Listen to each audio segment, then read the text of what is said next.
యేసయ్య ఎక్కువగా ప్రేమించాలి, యేసయ్యని ఎక్కువ ఆరాధించాలి, యేసయ్యని ఎక్కువగా మనము స్తుతించాలి, యేసయ్యతోనే ఎక్కువగా మనం గడపాలి. మన పిల్లలకు అదే నేర్పించాలి. ఎందుకంటే భక్తిహీనులు వరద పొర్లినట్టు పొర్లి వస్తున్నారు. హల్లెలూయా, హల్లెలూయా.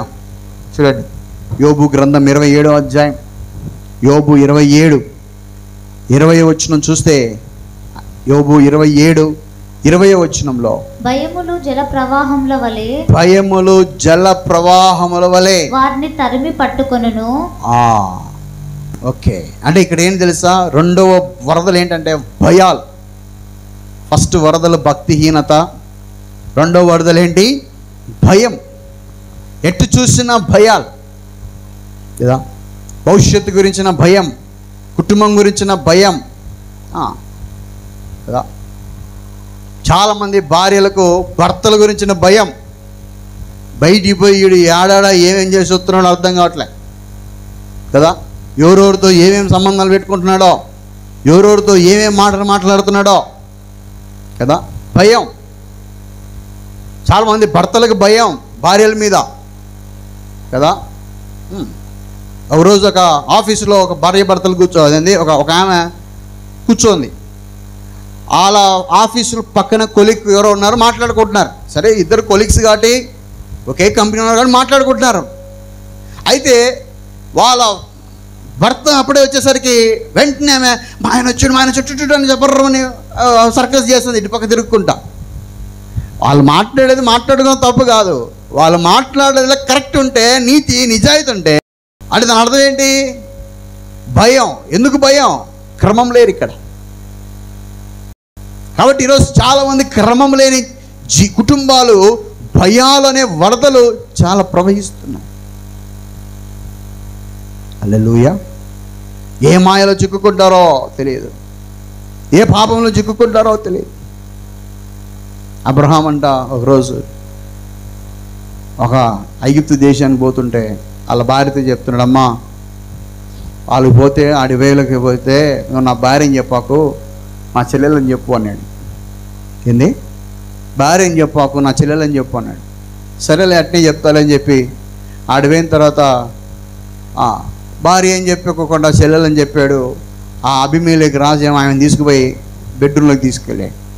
తీరా ఆడిపోయిన తర్వాత దేవుడు మాట్లాడాడు అభిమేలకి రాజు, ఏయ్ ఎవరిని తీసుకొచ్చావు, ఆయన ఎవరు అనుకున్నావు, నా ప్రవక్త, ఆయన భార్యను ముట్టుకున్నావు, జాగ్రత్త అనేసరికి అభిమేలకు పరిగెత్తుకుని బయటకు వచ్చి, ఏందయ్యా నువ్వు, నీ చెల్లెలంటివి, దేవుడు నాతో మాట్లాడాడు అని అంటే, ఇక్కడ ప్రాంత ప్రజలకు దేవుని భయము, ఈ స్థలమందు దేవుని భయము లేదని గుర్తించి నేను ఆ మాట చెప్పానండి.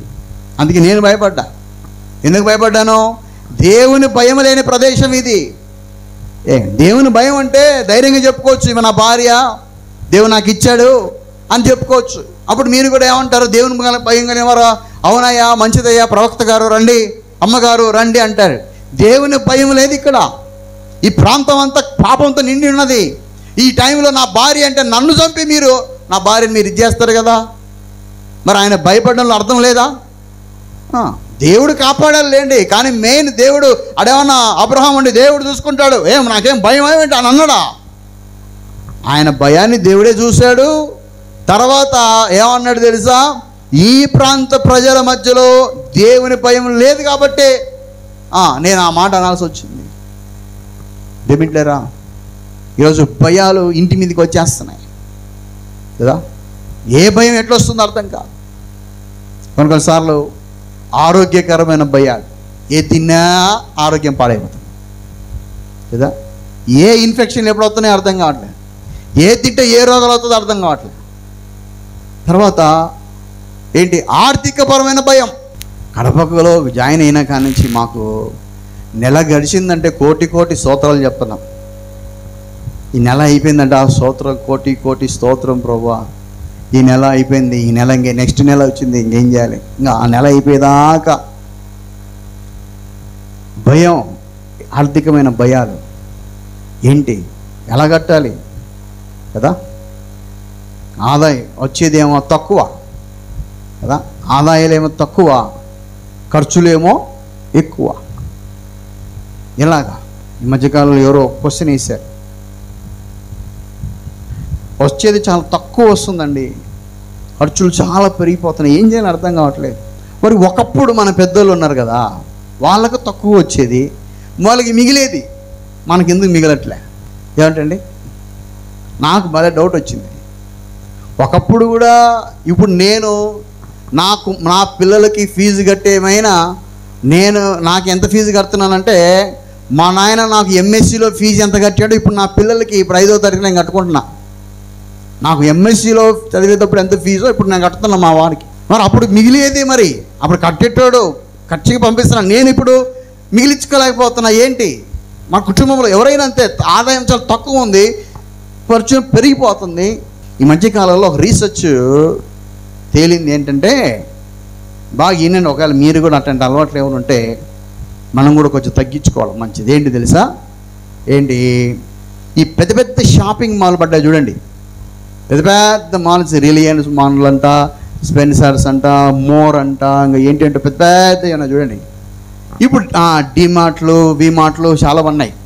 ఈ పెద్ద పెద్ద షాపింగ్ మాల్కు మనం పోతే ఏమవుతుందంటే, ఆడిపోవటానికి మన ఇంటి పక్కన ఉండే సరుకులు కొట్టుకు పోవడానికి తేడా ఏంటంటే, సరుకుల కొట్టుకి 1000 రూపాయలు తీసుకొని పోతాం, పోయి మనం ఏదైతే రాసుకున్నాం అయ్యే తెచ్చుకుంటాం, లేవంటే కన్నా ఇంకో 10 రూపాయలు మిగిలించుకొని వస్తాం. కానీ ఇదే 1000 రూపాయలు నువ్వు కన్నా డిమార్ట్కో లేకుంటే మాల్కో పోయావనుకోండి, 1000 రూపాయలు సరిపోదు నీకు. ఎందుకు? నువ్వు రాసుకున్న దానికంటే ఇంకా డబ్బులు ఎక్కువ వేసుకుంటావు వాడు. ఎందుకంటే కంటికి ఇంపుగా కనపడుతున్నాయి కదా, కనపడిన దాన్ని బట్టి ఏం చేస్తావు? నువ్వు రాసుకోకపోయినా కూడా ఇది నాకు అవసరమేమో అని, అవసరం కాకపోయినా కూడా తీసుకొచ్చి పెట్టుకుంటా. ఎందుకు? వాడు ఆఫర్లు పెట్టింటాడు అలా, అంతే కదా. ఆఫర్కి ఏమవుతాం మనము? అరే ఇది మేలు కదా, అదే ఈ కొట్లో ఆఫర్లు ఉంటాయా? నువ్వు కేజీ నూనె అంటే కేజీ నూనె తెచ్చుకొని మరే కూర్చుకో ఇంటికి వస్తావు, కేజీ చక్కెర అంటే తెచ్చుకొని కొట్టు, నీకు అక్కడ ఆఫర్లు ఉంటాయి కదా. నువ్వు చక్కెర కనిపోతే చక్కెర చూస్తావాడా?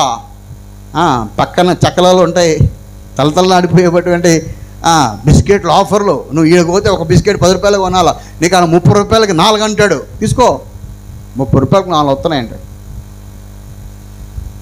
కాబట్టి ఈ మధ్య కాలంలో తేలిందదే ఏంటంటే, మధ్య తరగతి కుటుంబాలు ఉన్నోళ్ళు పోతారులే, ఉన్నోళ్ళు పోవచ్చు, ఏం కాదు.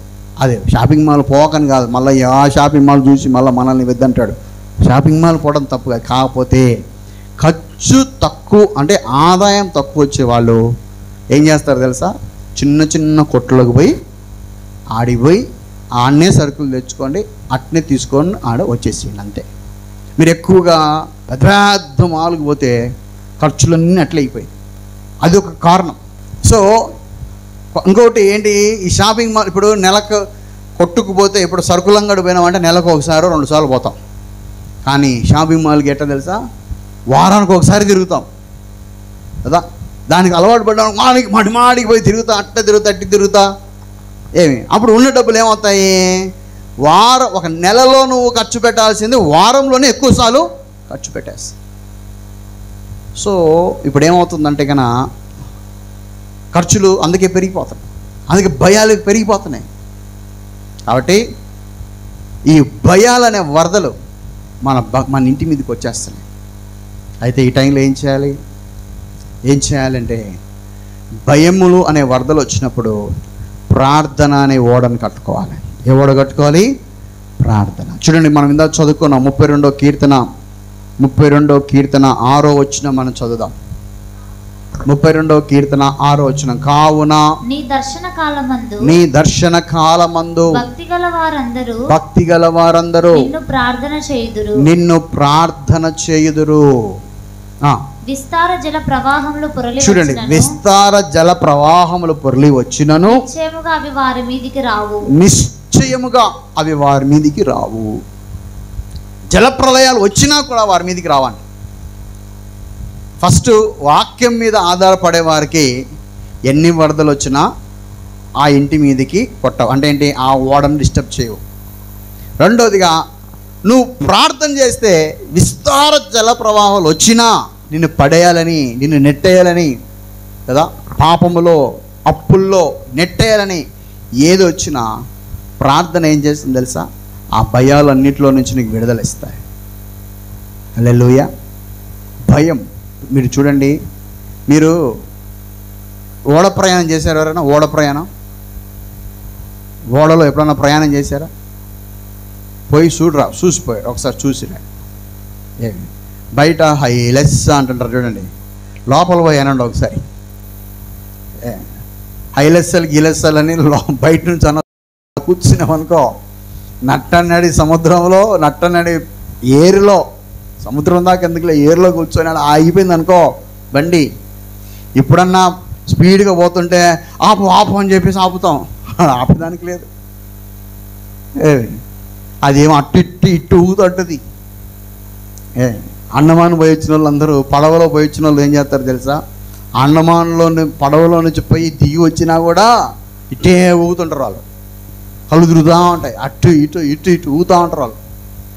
ఏంటంటే ఆ నీళ్ళలో నిట్టే ఉంటుందంట వాళ్ళకి, ఆ సముద్రం అంతా తిరుగుతుంది.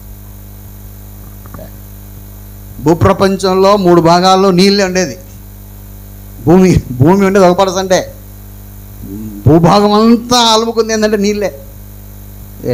మన కంటికి కనపడితే సముద్రం చూసారు, అదేదో బా సముద్రం ఏందో బా ఇట్లుంది అనుకుంటా. ఒకసారి లోపల పోతే అదో పెద్ద పెద్ద లోకం అది. అలాంటి ప్రళయంలో నోవహు కుటుంబము ఆ మధ్యలో నిలబడింది. ఇప్పుడు చూడండి, ఆ నీళ్ళు ఎప్పుడు ఆరిపోవాలా? ఆ నీళ్ళన్నీ ఇంకిపోవాలా, ఈయన కిందికి దిగాల. ఇంట్లో లోపలేమో పెద్ద గోల. ఏంది? మొత్తం దేశంలో 7,000 జాతులు జంతువులను లోపల ఉన్నాయి. కాకి గోల, కుక్క గోల, పంది గోల, గాడిద గోల కదా. నోవహు ఒక సంఘాన్ని మెయింటైన్ చేశాడు. నోవహు ఓడ ఒక సంఘం లాంటి తెలుసా? సంఘంలో కూడా చిరుత లాంటి వాళ్ళు ఉంటారు, పులి లాంటి వాళ్ళు ఉంటారు, సింహం లాంటి ధైర్యం లాంటి వాళ్ళు ఉంటారు కదా. మెడవంచని జిరాఫీలు ఉంటాయి కదా.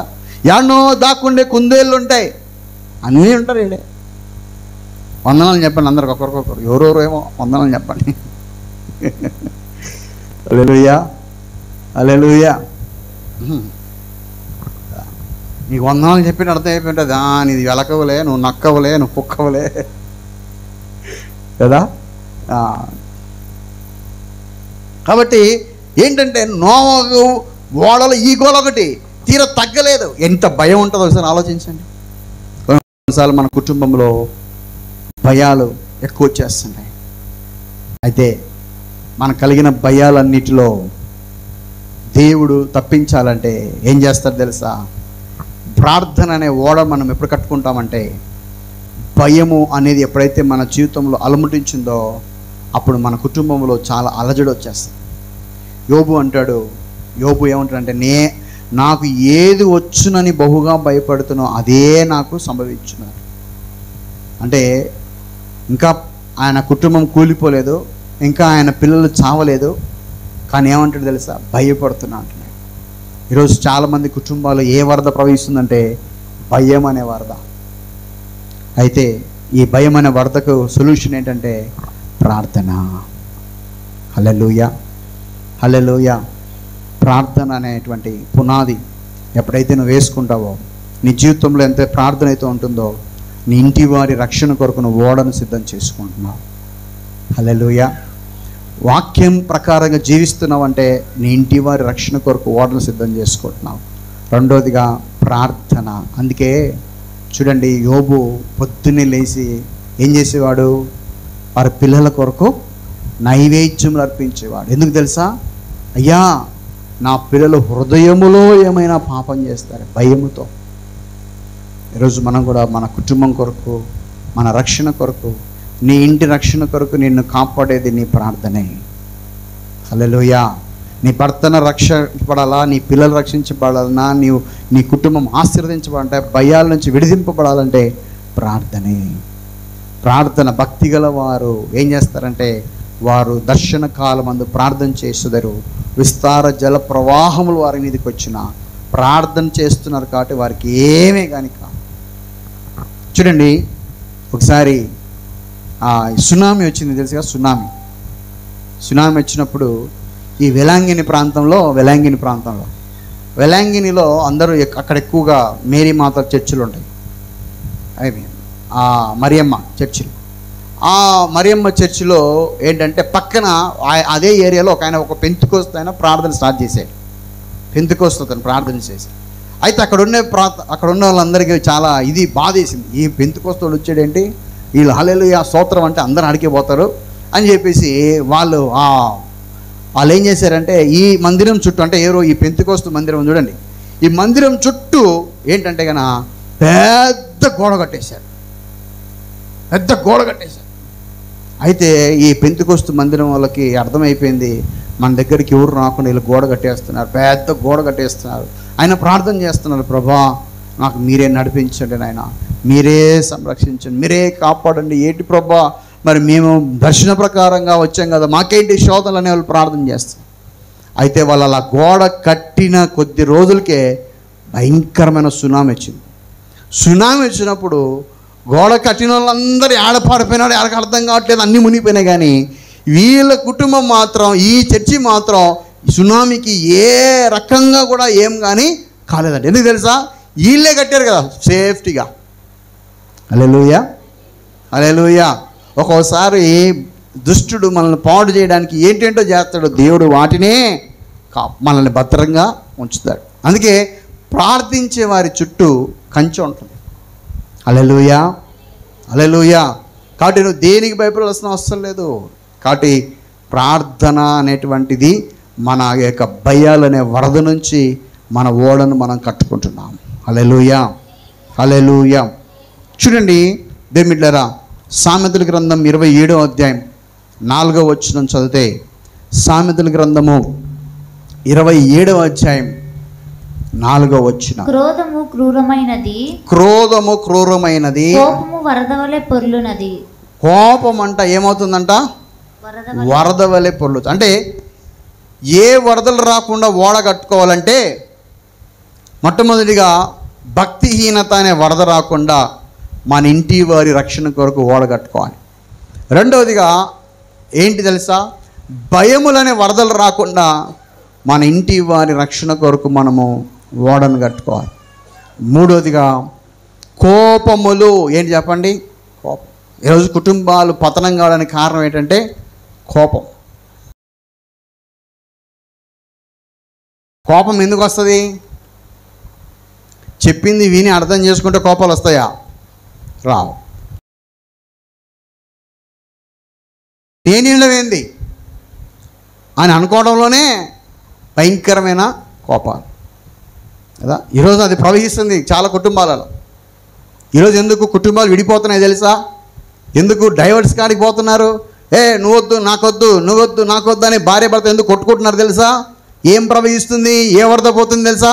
కోపం అనే వరద, మూర్ఖత్వం అనే వరద కుటుంబాల్లో జొరబడి ఒకరికొకరు అర్థం చేసుకోకుండా చేస్తుంది. అది మెయిన్. ఒకరికొకరు అర్థం చేసుకోవట్లేదు. భార్య భర్తను అర్థం చేసుకోవట్లేదు, భర్త భార్యను అర్థం చేసుకోవట్లేదు, పిల్లలు అంతకంటే అర్థం చేసుకోవట్లేదు. ఇలాంటి అర్థం కాని పరిస్థితుల్లో కోపాలు ఎక్కువైపోయి ఏం చేస్తున్నారు తెలుసా? దేవుని యొక్క నీతిని మనము పాటించట్లేదు. సో కాబట్టి ఈరోజు కుటుంబంలో ఏముండాలంటే ఓర్పు అనేటువంటి ఒక ఓడను మనం కట్టుకోవాలి. సహనం అనే ఓడను మనం కట్టుకోవాలి. ఎవరు మారరు కదా తొందరగా. మారేదాకా ఏం చేయాలి? ఓడ కట్టుకోవాలి కదా. ఒక ఆమె భర్త రక్షించబడాలి అని పాపము ఏం చేసిందంటే ప్రార్థన చేస్తుంది. అయితే ప్రార్థనతో పాటు ఏం చేసిందంటే మాదిరి చూపిస్తుంది. ఏం చూపిస్తుంది? మాదిరి చూపిస్తుంది. ఎలా మాదిరి చూపిస్తుంది? ముందులాగా ఎదిరించి మాట్లాడట్లే. ముందులాగా చేస్తుంది తెలుసా? భక్తిహీనత అనే వరద. రెండవదిగా భయములు, నానా రకాల భయములు అనే వరదలు. మూడవదిగా కోపం అనే వరదలు. ఏ వరదలు? కోపం అనే వరదలు. ఈ కోపం అనే వరదలు కూడా ఏం చేస్తున్నాయి తెలుసా? ఈరోజు కుటుంబాన్ని పతనం చేస్తాయి. నేను అనుకుంటాను, నోవాహు ఓడ కడతా అన్నప్పుడు వాళ్ళ భార్య ఏ రోజైనా ఒక్క రోజైనా నేను అనుకుంటాను, నువ్వు ఈ ఆస్వరం విన్నావో ఏమో, ఇన్ని సంవత్సరాలు ఈ ఓడగట్టడం ఏంది నిమ్మలంగా లేకోకుండా అని అనింటదా? ఇది ఏం ఓడరా స్వామినైనా, ఒకటే రోడ్డా 120 సంవత్సరాలు ఓడగట్టడం బోరే స్వామి, నాయన నీ సొంత సంసారం చేయలేనురా పోరా నాయన అని అనింటే ఈ వాటికి వచ్చినదే. ఓడ్చుకున్నారు. పిల్లలు ముగ్గురు పిల్లలు, 3 కోడళ్ళు. కాబట్టి నాయన చెప్పింది పిల్లలు వింటారండి, బాగానే ఉంటుంది. పిల్లలు ఓడ్చుకుంటారంటే ఓకే, ఎందుకంటే మా నాయన చెప్పాడు అన్నారు. కోడళ్ళకి ఏమంత వాళ్ళకి కదా, కోడళ్ళకి ఏం పని ఉంది? మీ నాయన చెప్పింది మీరు వినండి, మీ నాయన ముఖ్యం, మేమా? అంతే కదా. కాబట్టి ముందు కుటుంబం, మన కుటుంబం మనం చూసుకోవాలి. కానీ అదేంది ఇది, ఆయన అన్ని సంవత్సరాలు ఓడగట్టుకుంటూ కూర్చోలేదు, వత్తదో రాదో తెలియదు, అసలు వర్షం అంటే ఏంటో తెలియదు.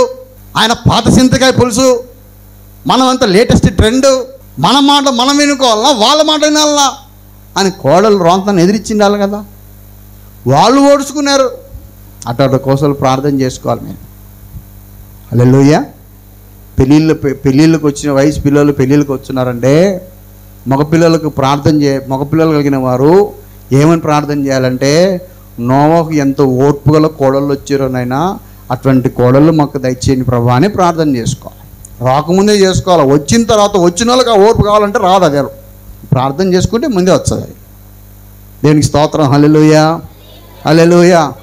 ఆడపిల్లలు ప్రార్థన చేయాలనుకున్నప్పుడు ఏం చేయాలి? ప్రభా నోవహు పిల్లలు ఎంతైతే బాగా వాళ్ళ నాయనకి విధేయత చూపించి కుటుంబాన్ని కొరకు ఓడ ఎలా కట్టుకున్నారో అలా కుటుంబానికి కట్టుబడేటువంటి మంచి పిల్లలు తండ్రి మాకు దయచేయండి అని ప్రార్థన చేసుకో.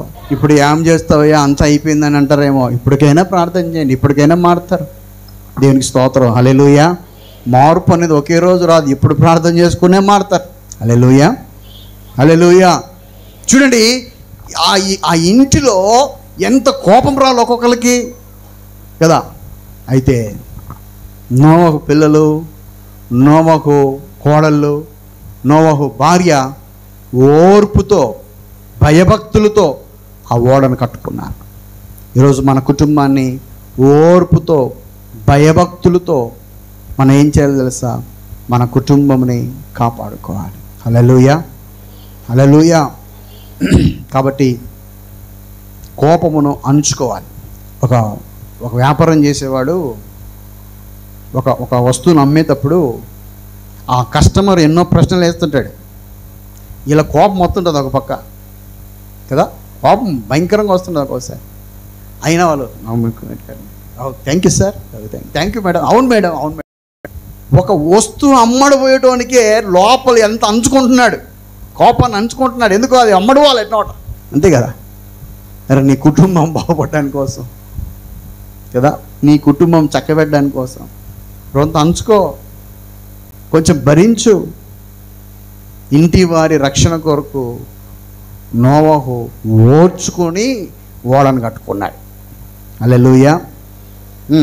చూడండి, వాక్యమును దేవుడు చెప్పిన కొలత ప్రకారంగా, వాక్య ప్రకారంగా ఓడగట్టుకున్నాడు. రెండోదిగా భయభక్తులు కలిగి ప్రార్థనా పూర్వకంగా ఓడను కట్టుకున్నాడు. మూడోదిగా ఆయన ఓర్చుకొని ఓర్పుతో ఆయన ఓడను కట్టుకున్నాడు. ఈరోజు మన ఇంటి వారి రక్షణ కొరకు మనం ఎంతో ఓర్చుకుంటున్నాం, ఎంత మాదిరి చూపిస్తున్నాం, ఎంత సాక్షికరంగా జీవిస్తున్నాం ఒకసారి ఆలోచించాను. కాబట్టి నేనును నా ఇంటి వారము ఎల్లప్పుడూ దేవుని సేవించాలంటే నోవహు కుటుంబంలాగా మనం కూడా దేవా నా కుటుంబమును ఏం చేయాలి తెలుసా? చూడండి, ఈ ఓడ ఏంటంటే కన్నా ఈ ఓడ యేసు ప్రభు మనకు ఓడయ్యి ఉన్నాడు. తర్వాత యేసు ప్రభు వాక్యం మనకు ఓడయ్యి ఉన్నది. మూడవదిగా ప్రార్థన మనకు ఓడయ్యి ఉన్నది. తర్వాత ఓడ అంటే ఏంటంటే విశ్వాసం మనకు ఓడయ్యి ఉన్నది. ఎందుకు తెలుసా? మనం అదే ఇందాక చదువుకున్నాం కదా, హెబ్రీ 11:7 విశ్వాసమును బట్టి. దేని బట్టి? విశ్వాసమును బట్టి. కాబట్టి మన ఇంటి వారి రక్షణ కొరకు ఓడని ఎట్లా కట్టుకోవాలి? అవిశ్వాసంతో కాదు. ఎలా కట్టుకోవాలి? విశ్వాసంతో. దేవుడు మాతో ఉన్నాడు, దేవుడు నా పక్షాన ఉన్నాడు, దేవుడు విడిచిపెట్టాడు, దేవుడు ఎప్పటికీ ఎడబాయడు. ఇంతవరకు కాపాడాడు, ఇక ముందు కూడా కాపాడతాడు. హల్లెలూయా, హల్లెలూయా. ఎలాగా, ఏంటి అని మనం ఆలోచిస్తే విశ్వాసమును బట్టి మన ఓడను మనం కట్టుకోవాలి. హల్లెలూయా. చూడండి దేవునిరా, వాక్యము, ప్రార్థన, విశ్వాసము, ఈ మూడిటితో మన ఇంటి వారి రక్షణ కొరకు ఓడగట్టుకోవాలి. అట్ ది సేమ్ టైం కోపం అనే వరద కాకోకుండా ఓర్పును తెచ్చుకోవాలి. హల్లెలూయా. మన పితరుడైన అబ్రహాము ఓపికతో వాగ్దానమును కొరకు ఎదురు చూశాడు, సహించాడు కదా. యోబు చూడండి, యోబు ఏమన్నాడు తెలుసా? యోబు అన్నీ మొత్తం ఆరోగ్యం పాడైపోయినప్పుడు, అంత పాడైపోయినప్పుడు వాళ్ళ భార్య వచ్చి ఏమంటుంది? ఎందుకు ఇంకా బతికే ఉన్నావు, పోయి సావు పని కదా. ఆ టైంలో మన వాళ్ళు కారం దోశ తినే వాళ్ళందరూ ఎట్టుంటారు? మామూలుగా ఉంటారా? అసలు నన్ను పట్టుకొని నేను బాగున్నప్పుడేమో 10 మంది పిల్లలు కంటివి, ఇప్పుడు నాకు ఆరోగ్యం బాగలేకపోయేసరికి నువ్వు నన్ను చూసుకోకపోగా ఏంది పోయి సావు అంటావా? బలం తెచ్చుకోనైనా కాలుతో దనేటుంటాడు. మొన్న ఎవరో కొట్టారంట భార్యని, జుట్టు పట్టుకొని ఆ తలకాయ తీసుకొచ్చి రోకల బండలు వేసి పెట్టినాడు. అంటే కొట్టాడంట, రోకల బండ లోపల పోయిందంట. ఏంది తలకాయ, దాన్ని తీయడానికి మళ్ళీ రోకల బండ పలగొండ వచ్చింది. అంటే అంత కోపంలో కొట్టాడు. బహుశా యోబుకి అంత కోపం వచ్చింటుందేమో, కానీ అంచుకున్నాడు. ఏమనుకున్నాడు? ఏంది మా నువ్వు ఇట్లా మాట్లాడుతున్నావు, నువ్వు మూర్ఖురాలే అని అనట్లేదు. ఏమంటున్నాడు? నువ్వు మంచిదానివే, కానీ ఈరోజు ఎందుకో నీకు మూర్ఖురాలు మాట్లాడినట్టు మాట్లాడుతున్నావు. ఎందుకు? కాపాడుకోవాలి కదా భార్యను. ఇంకా ఆమె మాట్లాడుతుందని తంతే ఇంకా ఆమె కూడా పోయిందని ఎవరు చూసుకుంటారు? జ్ఞానవంతుడు అట్లనే చేస్తాడు పాపం. కాబట్టి ఆమెను కాపాడుకోవాలి కదా అని చెప్పి, నువ్వు మంచిదానివే అమ్మా, నువ్వు ఈరోజు మాత్రం ఎందుకో మూర్ఖురాల్లాగా మాట్లాడుతున్నావు, అట్లాంటి మాటలు మాట్లాడద్దు కదా. కొంతమంది భార్యలు భలే మాట్లాడతారు కదా. మాంచోడు దొరికినాడు నాకు, ఇట్టటోని చేసి పెట్టినారు, నాకు ఇట్టటోని చేసుకున్నా నేను అని పోయి అమ్మగారింటికి అమ్మగారింటికి పోయి మళ్ళా అందరూ ఇళ్ళకాల మాట్లాడతారు. లాస్ట్ ఎగట్లే భర్తతో కూడా రోజు ఊరికే చేసుకున్నా నిన్న. ఇప్పుడు పాపం యోబు భార్య కూడా అట్టినే. ఆ తర్వాత సంసారం చేయలేదా? ఆమెతోనే డబల్ పిల్లలుగా అంటాడు తర్వాత ఆరోగ్యం వచ్చినాక. కానీ ఆ మాట నిలబడలేదా? యోబు భార్య అంటేనే ఏం గుర్తొస్తుంది? పోయి సావుపో అనే మాట గుర్తొస్తుంది. ఆ తర్వాత మేలు చేసింది ఆమె, యోబు మేలు చేసింది. తర్వాత ఆమెతోనే సంసారం చేసేడు, పిల్లలుగా అన్నాడు. కానీ ఆ ఒక్క మాట అలా నిలిచిపోతుంది. నేను నా ఇంటి వారు నశించిపోకుండాలంటే మా ఇంటి వారి రక్షణ కొరకు ఓడను కట్టుకోమంటున్నావు ప్రభా. నోవహు ఏ రీతి అయితే ఆ గొప్ప వరదల్లో నుంచి తప్పించబడ్డానికి నాయన మీరిచ్చిన కొలతలో ఏ రీతిగా అయితే కట్టబడిందో, ఆ కొలతలో కట్టబడింది కాబట్టి వరదల్లో మునిగిపోకుండా కాపాడబడ్డాడు. మీరిచ్చిన కొలతలో, మీరిచ్చిన వాక్యంలో మేము నిలబడి, అయ్యా భక్తిహీనపు వరద మా మీదికి వచ్చినను ప్రభా, భయములనే వరదలు మా ఇంటి మీదికి వచ్చినను, మా కుటుంబం మీదికి, మా జీవితంలోకి వచ్చినను, కోపములనే వరదలు వచ్చినను యేసయ్యా అవి మా ఇంటి మీదికి రాకుండా, ఆ వరదలు మా కుటుంబం మీదకి రాకుండా నీ కొలతతో మా ఓడను మేము కట్టుకోవడానికి సహాయించు. నీ వాక్యం అనేటువంటి కొలతతో, ప్రార్థన అనేటువంటి ఓడను, ఓర్పుతో మా ఓడను, మా కుటుంబాలను మేము కట్టుకోవడానికి సహాయించు యేసయ్యా. నోవహు దినములలో పాపం ఎంత విస్తరించబడిందో ఇప్పుడు కూడా అదే భయంకరంగా విస్తరించబడింది. ఈ భయంకర దినాలలో మా కుటుంబము వరదల్లో మునిగిపోకుండా, మా జీవితాలు నాయనా తండ్రి వరదలకు పారగొట్టు వేయబడుకోకుండా అది కాపాడబడటకు, నిలిచియుండుటకు, భక్తిగల కుటుంబము నిలిచియుండుటకు, ఎన్ని పొరలు నాయన వరద వలె ఎన్ని జల ప్రవాహములు పొర్లినను వారి మీదికి ఇవి రావు అని ఈ వాక్యం సెలవిస్తుంది. మా అందరి కుటుంబాలను మీ చేతికి సమర్పిస్తున్నాం. ఈ కుటుంబ ఆశీర్వాదములో సందేశం ప్రతి ఒక్కరి కుటుంబానికి ఆశీర్వాదాన్ని ఇవ్వండి. ప్రతి కుటుంబం నుంచి భక్తిహీనతను తీసివేయమని ప్రార్థిస్తున్నాను. ప్రతి కుటుంబంలో జొరబడిన ప్రతి భక్తిహీనపు ఆలోచన, భయపెట్టే ఆలోచనలు, ప్రతి విధమైనటువంటి కోపపు ఆలోచనలు నాయనా తండ్రి, వారిలో నిమ్మలం లేకుండా పనిచేసే ప్రతి విధమైన వరదలు యేసు నామములో ఆ కుటుంబ బయటికి పొమ్మని ఆజ్ఞాపిస్తున్నాను. ఆ కుటుంబానికి సమాధానం, ప్రతి కుటుంబానికి నెమ్మదిని, ప్రతి కుటుంబము నాయనా తండ్రి రక్షణలో ఆనందించే కుటుంబంగా, పరిశుద్ధాత్మేందలే ఆనందించే కుటుంబాలుగా ప్రతి కుటుంబాలని ఆశీర్వదించండి. చేరొచ్చిన బిడ్డలందరినీ దీవించండి. ఈ కార్యక్రమాన్ని వీక్షిస్తున్న ప్రతి కుటుంబాన్ని కూడా దీవించండి. ప్రతి కుటుంబాన్ని దర్శించండి, ఆశీర్వదించండి. మేమందరం ఈ చివరి దినాలలో మా ఇంటి వారి రక్షణ కొరకు ఓడను సిద్ధపరచుకునే భక్తిగల కుటుంబముగా మేమందరం కనబడటకు సహాయం చేయమని యేసు నామములో స్తుతించి ప్రార్థించి వేడుకుంటున్నాడు మా పరలోకపు తండ్రి. ఆమేన్.